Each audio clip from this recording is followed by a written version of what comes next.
Bonjour Didier. Bonjour. Est-ce que vous pouvez vous présenter rapidement et présenter votre structure s'il vous plaît? Donc, je m'appelle Didier Gardès, je suis animateur jeu à la Vache Carrée, qui est une association. Nous sommes 2 salariés, ma collègue Viviane qui est ludothécaire et qui est elle sur le territoire de RLV aussi ce matin, parce que le printemps de la petite enfance débute aujourd'hui, donc elle est à Entraigues. La Vache Carrée, c'est une association déclarée qui gère un café-jeu et une ludothèque. Donc c'est une structure qui met vraiment le jeu et le jouet au cœur de son objet et qui nous permet, de par la différenciation un peu des espaces, de pouvoir accueillir tout type de public. On accueille vraiment du nourrisson jusqu'au grand âge. Et y compris dans les actions qu'on peut mener hors nos murs, on est à même de pouvoir faire jouer tous ces publics de manière différenciée. Comment est-ce que finalement jouer améliore le monde? En quoi ouvrir un bar à jeu a un rôle social finalement dans nos sociétés? Ce qu'on met en avant, c'est l'interaction. On essaye de... Alors, on ne va pas sciemment casser des groupes constitués, mais l'idée, c'est à un moment de pouvoir s'autoriser à accueillir quelqu'un ou quelques-uns qu'on ne connaît pas, une table de jeu pour compléter, parce que ce jeu-là, on estime qu'il est optimal à un certain nombre, que le nombre n'est pas atteint, et que donc on va passer un moment ensemble. Et ce qui est intéressant, c'est que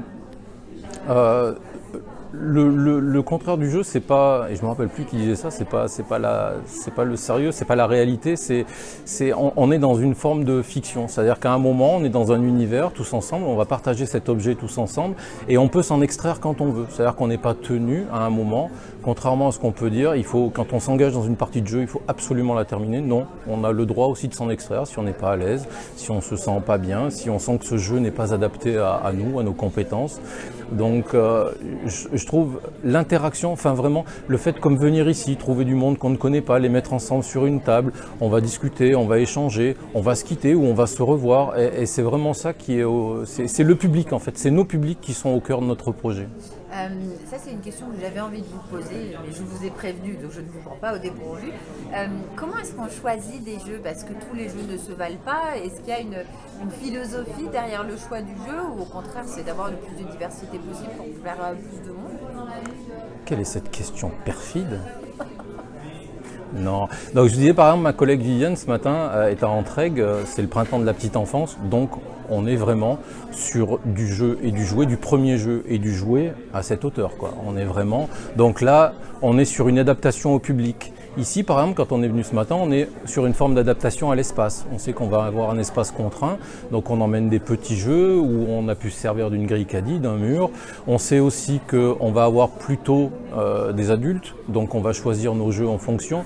Aujourd'hui, on est sur des formes de jeux assez rapides, très ludiques et très rapides, ou des petits jeux, comme vous avez pu le voir, des petits jeux de logique, des petits jeux d'observation. Par exemple, cet après-midi, dans nos locaux, on anime dans le cadre de la semaine de la parentalité une après-midi jeu en famille, où là on sait qu'on a des enfants entre 5 et 12 ans, et on a mis l'accent sur la prévention des risques domestiques. Donc on a un pompier bénévole qui vient nous faire une initiation aux gestes qui sauvent. On a des petits jeux, voilà, on a des petits jeux qui vont nous dire, grosso modo, quel type de danger on peut courir chez soi ou à l'extérieur, dans une rando, dans une forêt, des petites choses comme ça. Et puis après, on a quand même des jeux qui vont être adaptés aussi à l'âge des participants, des formes plus ludiques. Parce que quand on a ce type d'objectif-là, faut pas prendre l'ombre pour la proie. On est sur quelque chose qui est plus de la didactique que du ludique. Les gens qui sont là, ceux qui vont venir cet après-midi, ils sont pas là pour apprendre des choses, ils sont là quand même pour passer un bon moment. D'accord. Il n'y a pas une portée pédagogique dans ce qu'on fait. Vraiment, l'idée, on n'est pas là pour dire aux gens, quand vous allez sortir de cette séance, vous devez avoir appris telle ou telle chose. Non, ça viendra sur du long terme, mais donc il peut y avoir des thématiques. Fatalement, cet après-midi, c'est une thématique. Ce matin, c'en est une un peu différente. On peut thématiser des animations, mais l'idée, ça reste quand même que c'est l'objet ludique qui est au centre de l'animation. Vous avez un stand aujourd'hui sur le premier forum de l'ESS organisé par RLV. Pourquoi est-ce que vous êtes venu? Parce qu'on nous a invités. Et que nous, on n'aime pas répondre négativement aux invitations. Vous pouvez voir là, juste derrière vous, il y a la cartographie de l'écosystème de l'économie sociale et solidaire sur le territoire de Riom, Limagne et Volcan. En quoi avoir un tissu comme ça riche sur un territoire peut être une chance pour ce territoire, à votre avis? Parce que, modestement, je pense qu'on va mettre l'humain et le social au cœur de ces projets, au cœur de ces petites structures, et que nous-mêmes, on est une petite structure, et que, par exemple, quand on a créé le Café-Jeu, ben, naturellement, on est allé acheter de la vaisselle à Emmaüs et aux mains ouvertes, et qu'on n'est pas allé à Carrefour. Bon, Ikea n'existait pas, mais on n'y a pas mis les pieds. Que voilà, qu'il y a un tissu qui est suffisamment dense. Il y a déjà un tissu associatif dense avec lequel on travaille énormément sur Riom et sur RLV, et qu'effectivement, avant de se poser, parce que c'était il y a très longtemps, avant de se poser la question de l'ESS, on se pose la question de avec qui on a envie de travailler, avec qui on a envie de partager des valeurs, avec qui on a envie de mettre en place des partenariats. Et il se trouve que depuis hier, on se rend compte que ces gens-là, on les connaît pour certains de longue date, il y en a d'autres qu'on découvre, avec lesquels on va faire de jolies choses, je pense. Mais effectivement, nous, on va préférer effectivement aller chez les petits que chez les gros. On va considérer que les gros n'ont pas besoin de nous, qu'on n'a pas spécialement envie d'eux, voilà, qu'on a toujours besoin d'un plus petit que soi. Les deux dernières questions. Si vous aviez un message à faire passer aux élus, collectivités, aux grandes entreprises ou même aux habitants de RLV, est-ce qu'il y a quelque chose que vous avez envie de partager, un message à faire passer? De manière plus globale, il y a un méta-réseau du jeu qui se met en place en France, qui regroupe l'association des ludothèques françaises, le réseau des cafés ludiques, le groupement des boutiques ludiques, l'union des éditeurs de jeux, la société des auteurs de jeux, et j'espère ne pas en avoir oublié, qui est en train tout de suite de mener un combat au niveau de l'Assemblée nationale pour la reconnaissance du jeu comme objet culturel.